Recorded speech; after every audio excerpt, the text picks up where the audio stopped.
So it's called We Will Fight at the Beaches. Okay. When a week ago today, I asked the House to fix this afternoon as the occasion for a statement, I feared it would be my hard lot to announce the greatest military disaster in our long history.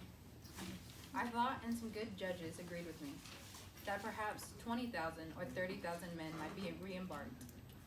But it certainly seemed that the whole of the French First Army and the whole of the British Expeditionary Force north of the Amiens-Abbeville Gap would be broken up in the open field, or else it would have to capitulate for lack of food and ammunition.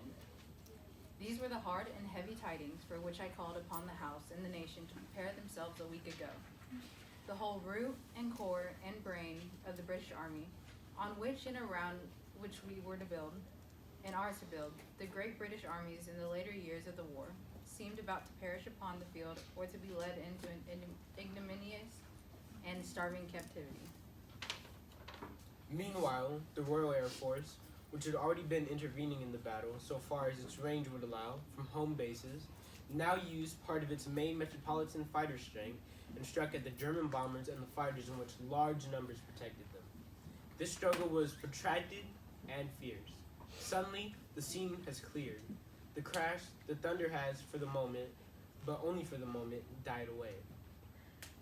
A miracle of deliverance achieved by valor, by perseverance, by perfect discipline, by faultless service, by resource, by skill, by unconquerable fidelity, is manifest to us all. The enemy was hurled back by the retreating British and French troops. He was so roughly handled that he did not hurry their departure seriously.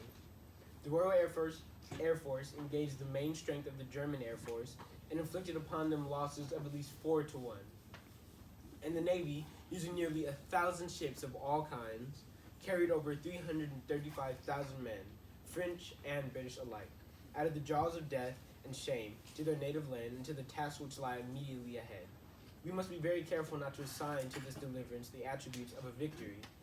Wars are not won by evacuations.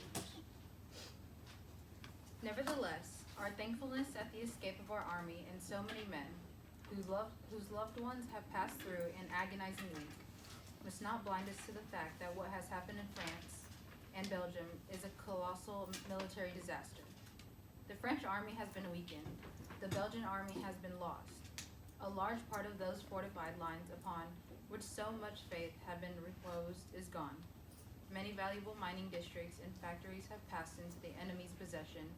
The whole of the Channel ports are in his hands, with all the tragic consequences that follow from that, and we must expect another blow to be struck almost immediately at us or at France.